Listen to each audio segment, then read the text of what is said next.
Setiap 7 tahun, satu nama dipanggil kembali ke air. Namun malam ini, danau menuntut lebih dari satu. Ada yang bernapas di bawah sana. Tidak semua gerbang mengarah ke keselamatan. Beberapa terbuka langsung ke dalam perut danau. Ritual itu seharusnya menenangkan air. Tapi malam ini, air justru menjemput. Di jantung Sumatera Barat, terhampar Danau Maninjau. Danau kawah seluas cermin langit, tempat kabut pagi menggantung seperti doa yang belum selesai diucapkan. Bagi warga sekitar, danau itu bukan sekadar sumber hidup, tapi juga ruang bagi cerita yang tak pernah benar-benar hilang. Awal tahun ini, sebuah perahu wisata ditemukan terbalik di tengah danau. Tak ada tanda benturan, tak ada arus besar malam itu, dan yang lebih ganjil, tidak ada satupun penumpang. Namun, di dalam perahu ditemukan benda aneh, sebuah kain basah bertuliskan nama-nama orang desa. Dan dari sinilah kisah ini dimulai. Selamat datang di Jejak Gelap Nusantara. Pagi itu, kabut di atas Danau Maninjau masih tebal ketika Rahmat, nelayan Paruhbaya, melihat sesuatu mengambang di permukaan air. Dari jauh, ia mengira itu batang pohon tumbang, tapi semakin mendekat, jantungnya mulai berdebar. Bentuknya bukan batang kayu, melainkan perahu kayu biru milik penyewa wisata yang dikenal warga, perahu milik keluarga Yuda. Rahmat berteriak memanggil temannya, Ma Edi, yang sedang menurunkan jala tak jauh dari situ. Mereka mendayung pelan mendekat, dan ketika perahu mereka menempel, Rahmat menatap ke dalam. Kosong. Hanya genangan air dan sebuah selendang putih basah tergeletak di lantai perahu. Tak ada tanda perlawanan, tak ada bekas benturan, dan anehnya, mesin perahu masih hidup meski olinya kering. Mereka segera menarik perahu itu ke dermaga desa. Beberapa warga berkumpul, bisik-bisik mulai terdengar. Bukankah semalam Yuda dan 4 tamunya ke tengah danau, kata seseorang. Tapi tak ada yang yakin, kabut semalam begitu pekat, tak ada yang melihat langsung. Ketika polisi datang, mereka mencoba mencari penjelasan rasional. Mungkin mereka tenggelam, belum ditemukan, ujar salah satu petugas. Tapi Rahmat tahu, air danau itu terlalu tenang semalam, tanpa ombak, tanpa badai. Kalau tenggelam, pasti ada jejak di permukaan, katanya pelan. Sore menjelang, kabar penemuan perahu itu menyebar cepat. Di warung kopi, orang-orang mulai membicarakan cerita lama tentang arwah penunggu danau, Bundo Mambang, sosok perempuan yang dipercaya menjemput jiwa yang melanggar sumpah leluhur. Malamnya, angin danau berubah arah, kabut turun lebih cepat dari biasanya. Rumah keluarga Yuda terlihat gelap meski lampu-lampu di desa lain masih menyala. Istrinya, Rani, duduk di teras dengan mata kosong, menggenggam foto suaminya yang masih muda, diambil di atas danau yang sama. Dia janji tak akan pergi malam itu, katanya lirih pada Rahmat yang datang melayat. Rahmat hanya bisa diam. Di bawah cahaya redup, ia memperhatikan selendang putih yang kini disimpan dalam plastik oleh polisi. Tulisan samar terlihat di ujung kain, seperti huruf yang memudar. Ia mencondongkan tubuh, membaca perlahan. Jangan kembali sebelum dipanggil. Kalimat itu membuat tengkuknya merinding. Ia menatap permukaan danau, tenang tapi seolah menatap balik. Dan di kejauhan, samar terdengar suara seperti kayu beradu di air, meski tak ada satupun perahu yang berlayar malam itu. Rahmat tahu, apapun yang terjadi di tengah danau baru saja dimulai. Keesokan harinya, tim pencari gabungan dari polisi air dan warga mulai menyisir Danau Maninjau. Matahari belum tinggi, tapi udara sudah lembab dan berat, seperti menekan napas siapapun yang berlama-lama di atas air.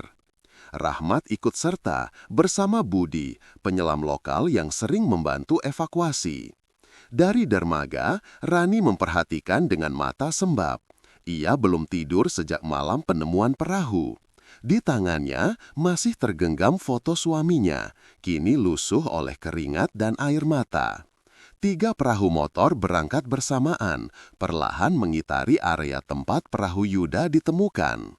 Suara mesin bergema pelan di antara dinding bukit yang mengelilingi danau. Setiap kali ombak kecil memantul ke sisi perahu, Rahmat selalu menoleh, seolah ada sesuatu yang mengikuti dari bawah permukaan.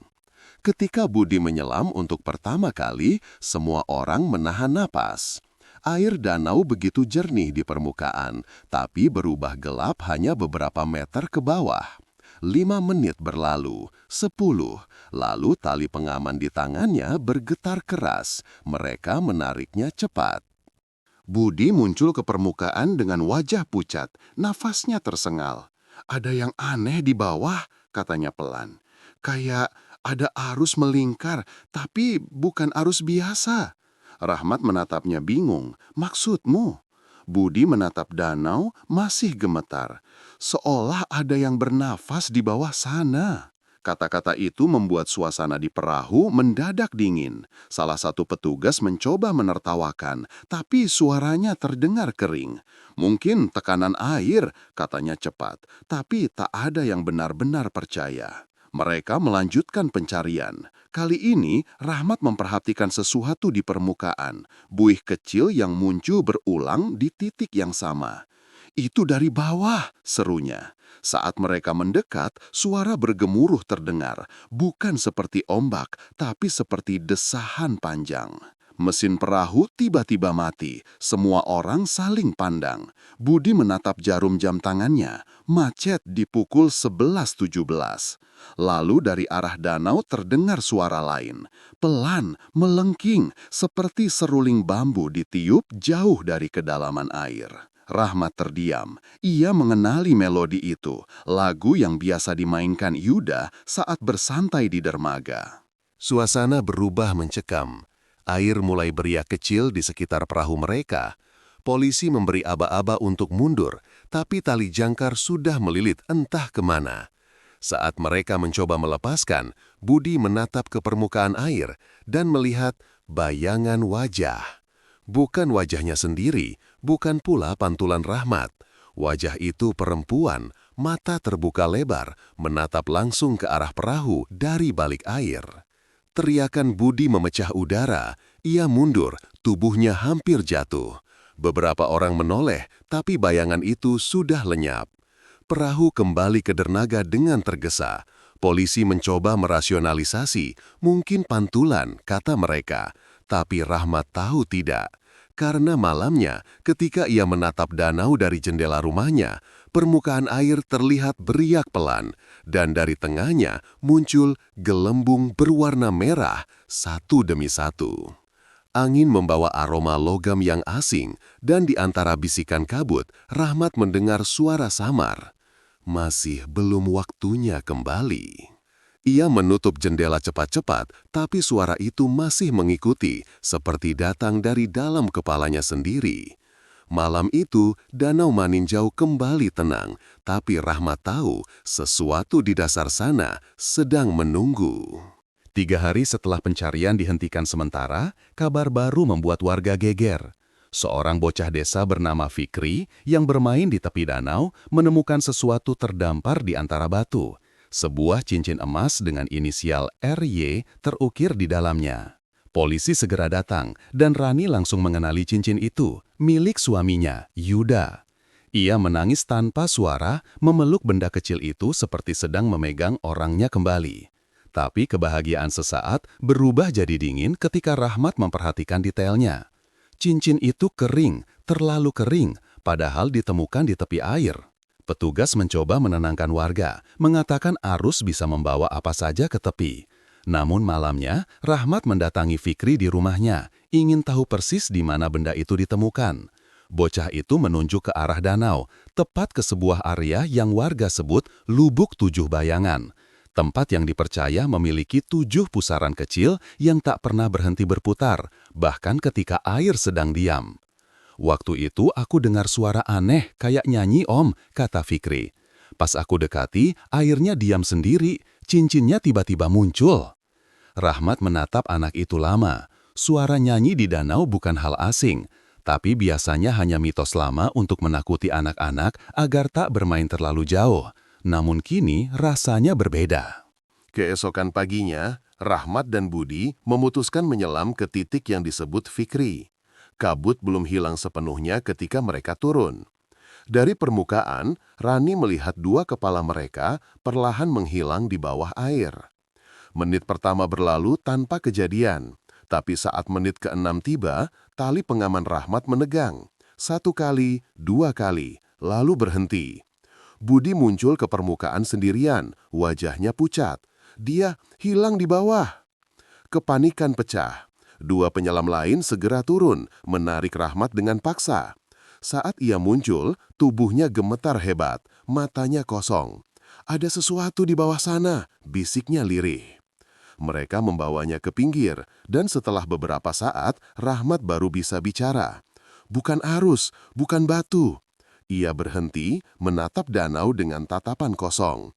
Itu bentuknya seperti gerbang, dan di bawahnya ada perahu, sama seperti milik Yuda. Ucapan itu membuat semua yang hadir merinding. Polisi mencoba menenangkan, tapi malamnya Rahmat mulai menggigil tanpa sebab. Ia bermimpi berada di dasar danau, dikelilingi suara gamelan lembut, dan dari dalam kabut air muncul bayangan perempuan mengenakan selendang putih, melambai ke arahnya. Saat terbangun, pakaiannya basah kuyup meski ia tidur di lantai rumah yang kering. Keesokan harinya, kabar menyebar. Warga lain menemukan patung kecil di tepi danau, berbentuk perempuan tanpa wajah, terbuat dari lumpur yang mengeras. Di dasarnya terukir tulisan halus, "Yang berhutang akan dijemput air." Malam itu, kabut turun lebih tebal dari biasanya.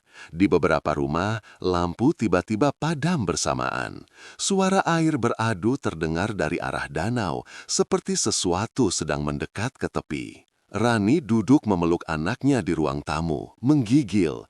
Dari luar jendela, samar terlihat siluet Yuda berdiri di tepi air, setengah tubuhnya memantulkan cahaya bulan.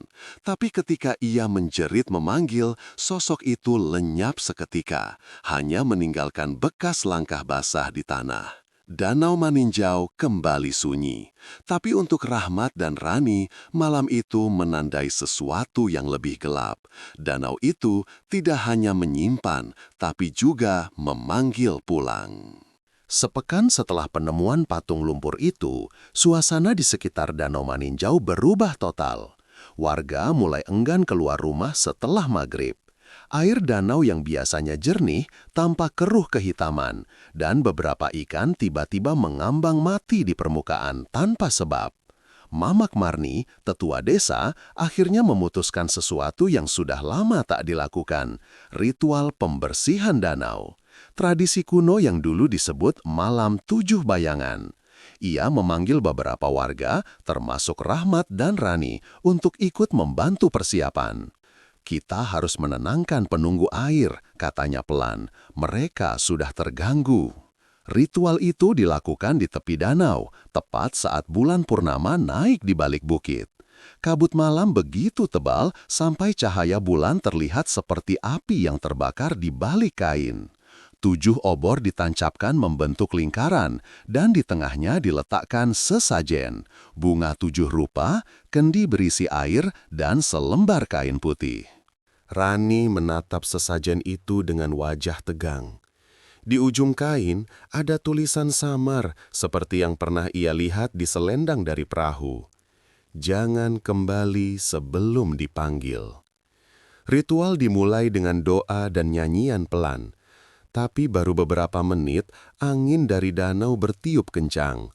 Obor bergoyang, air beriak, dan dari kejauhan terdengar bunyi seperti lonceng kecil di dalam air. Mamak Marni menghentikan nyanyiannya.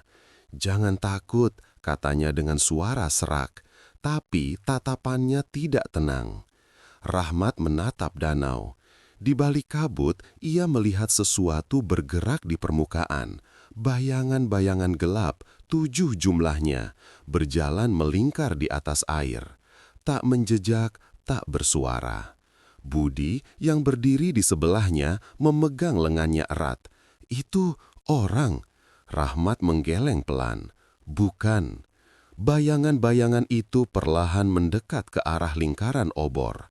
Angin semakin kencang, membuat api bergoyang liar. Dari tengah danau terdengar suara seperti napas panjang, berat, dan dalam. Tiba-tiba salah satu obor padam, lalu satu lagi, dan satu lagi. Rani memeluk anaknya erat-erat. "Mak Marni!" teriaknya. Tapi perempuan tua itu tetap duduk bersila, mata tertutup, bibir bergetar seperti membaca mantra. Rahmat ingin menariknya pergi, tapi tanah di bawah kakinya terasa lembek, seperti sedang dihisap. Ia menunduk, melihat air merembas keluar dari tanah, bukan dari arah danau, tapi dari bawah mereka sendiri. Ketika obor terakhir padam, semuanya berubah gelap. Hanya suara napas dan ombak kecil yang terdengar.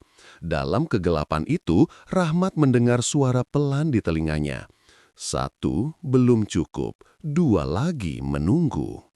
Ia menoleh, tapi yang terlihat hanya kabut. Lalu sesuatu menyentuh bahunya. Dingin, basah, dan berat.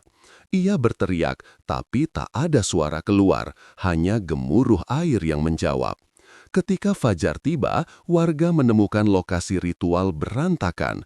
Obor patah, tanah basah berlumpur, dan kendi air pecah berserakan. Mamak Marni pingsan, sementara Rahmat dan Rani ditemukan tak sadarkan diri di tepi danau. Yang membuat semua orang terpaku, anak Rani menghilang. Hanya jejak kaki kecil tertinggal di lumpur, mengarah langsung ke danau, lalu berhenti di tepi air. Dan di permukaannya, seperti cermin, tampak bayangan 7 orang berjalan perlahan. Kali ini, salah satunya berukuran kecil. Fajar berikutnya diselimuti kabut yang lebih pekat dari biasanya. Desa di tepi Danau Maninjau sunyi, terlalu sunyi. Tak ada ayam berkokok, tak ada suara perahu yang biasanya berangkat pagi-pagi. Semua orang hanya menatap danau yang tampak seperti kaca raksasa, tenang tapi terasa hidup. Rani duduk di depan rumahnya, tubuhnya gemetar, matanya sembab, rambutnya berantakan, tangan masih memeluk pakaian anaknya yang belum kering sepenuhnya. Dia nggak bisa berenang, gumamnya berulang-ulang. Dia nggak mungkin ke air sendiri. Rahmat duduk di sampingnya, diam. Sejak malam ritual itu, ia merasa sesuatu berubah di dirinya. Kadang, ketika menatap air, ia mendengar bisikan samar memanggil namanya. Bukan suara manusia, tapi gema yang muncul dari dalam kepala. Sore harinya, Mamak Marni akhirnya sadar dari pingsannya. Wajahnya pucat, suaranya serak, tapi matanya tajam penuh ketakutan. "Kita sudah melanggar janji," katanya lirih. "Danau itu tidak mau menerima persembahan karena yang dipanggil bukan untuk dikembalikan." Ucapan itu membuat semua yang mendengar terdiam. Polisi masih mencari anak Rani dengan kapal kecil, tapi pencarian nihil. Air terlalu tenang, terlalu bersih, seperti tak mau memberitahu apapun. Malamnya, Rahmat bermimpi. Ia berdiri di tengah danau, air hanya setinggi mata kaki, tapi di bawah permukaannya ia melihat sesuatu berkilat, tulisan. Huruf-huruf samar membentuk kalimat yang bergerak seperti ditulis oleh arus air itu sendiri. Yang memanggil akan dipanggil. Ketika terbangun, tubuhnya basah kuyup. Di lantai dekat tempat tidurnya, ada genangan air berbentuk lingkaran kecil, dan di tengahnya terapung bunga 7 rupa yang masih segar. Pagi berikutnya, Rahmat menemui Mamak Marni. Ia butuh penjelasan. Perempuan tua itu menatapnya lama sebelum bicara. Dulu, sebelum desa ini ramai, orang-orang sering hilang di danau. Tapi setelah seorang dukun membuat perjanjian dengan penunggu air, semuanya berhenti. Hanya satu syarat, setiap 7 tahun, satu nama harus kembali ke danau. Rahmat menelan ludah, dan sekarang sudah 7 tahun. Marni mengangguk pelan, lebih dari itu. Karena Yuda menolak panggilan pertama, danau menagih 2 sekaligus. Rahmat terdiam. Ia teringat selendang putih bertuliskan larangan itu. terngiang suara gamelan yang dulu ia kira hanya hembusan angin. Malamnya, ia memutuskan kembali ke tepi danau seorang diri. Bulan separuh tergantung di langit, kabut menggantung rendah. Ia berdiri di dermaga, memanggil nama anak Rani. "Adit, Adit nak." Tak ada jawaban, tapi air di bawahnya bergelombang perlahan, seolah menanggapi. Dari kedalaman terdengar suara gemericik lembut, lalu muncul buih-buih kecil. Saat Rahmat menunduk, ia terpaku. Ada tulisan samar di permukaan air, seperti digambar oleh arus tipis. Adit Rahmadillah, nama lengkap anak itu. Hurufnya bergetar, lalu larut dalam riak halus. Rahmat berlari ke rumah Rani dengan tubuh gemetar. Tapi sebelum ia sempat bicara, Rani menunjukkan sesuatu. Di dinding rumahnya muncul noda air, membentuk pola aneh menyerupai dua nama, Yuda dan Adit. Noda itu terus menetes, seperti dinding sedang menangis. Ketika malam semakin larut, suara gamelan terdengar lagi dari arah danau, lebih jelas dari sebelumnya.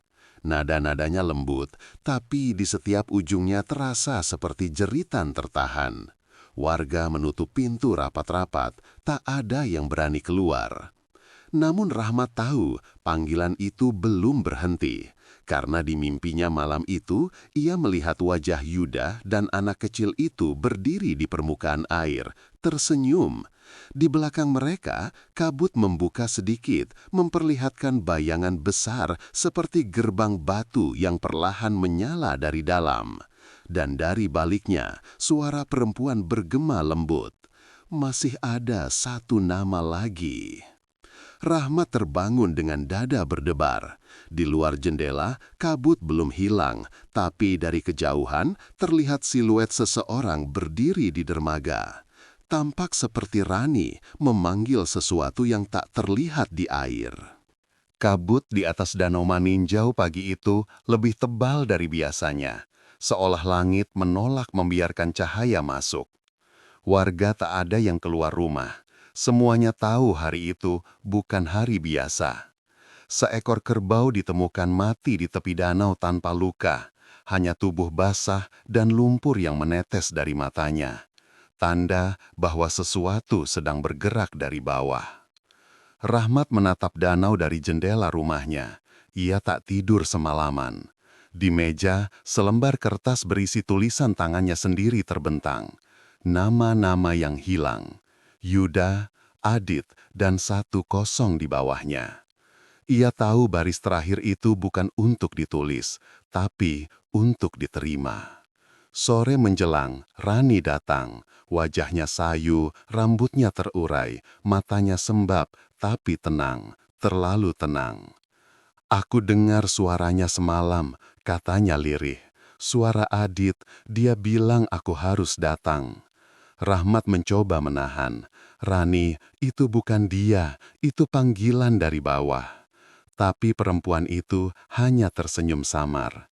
"Kalau dia di bawah sana, aku ibunya. Aku harus ikut." Rahmat mengikuti langkahnya ke dermaga. Air danau diam seperti kaca, hanya kabut yang bergulung pelan di permukaannya.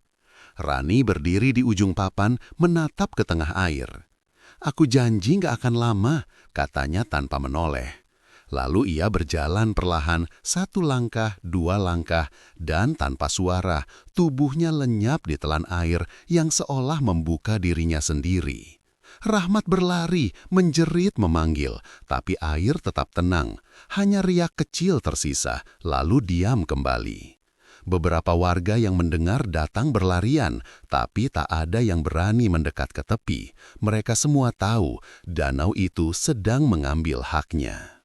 Malamnya, Rahmat duduk di dermaga yang sama, tubuhnya menggigil.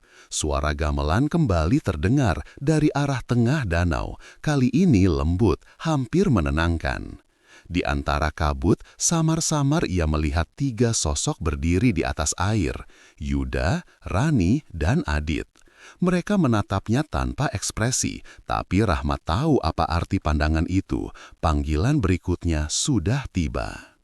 Ia menggenggam kain putih yang dulu diambil dari perahu terbalik itu. Di ujungnya, tulisan yang dulu samar kini jelas terbaca. Jangan kembali sebelum dipanggil. Rahmat tersenyum pahit. Kalau memang waktuku, gumamnya, aku akan datang sendiri. Ia melangkah pelan ke tepi dermaga. Kabut menelan tubuhnya sedikit demi sedikit. Air menyambutnya tanpa suara. Tak ada percikan, tak ada teriakan. Hanya ketenangan yang aneh, seperti danau sedang memeluk sesuatu yang akhirnya kembali ke tempat asalnya. Keesokan paginya, warga menemukan 3 perahu kecil tertambat di tepi danau. Di setiap perahu ada benda yang ditinggalkan. Sehelai kain putih, sebuah cincin, dan sebuah mainan anak. Tak ada tanda tubuh, tak ada darah, hanya air yang berkilau memantulkan sinar pagi. Mamak Marni berdiri di pinggir dermaga, menatap jauh ke tengah danau.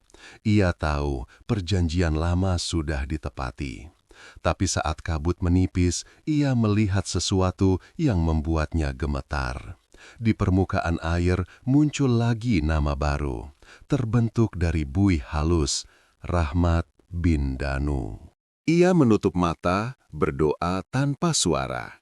Sementara itu, di dasar danau, jauh di tempat cahaya tak bisa menyentuh, gerbang batu yang disebut Rahmat kini tertutup. Di depannya, 3 bayangan berdiri diam seperti penjaga.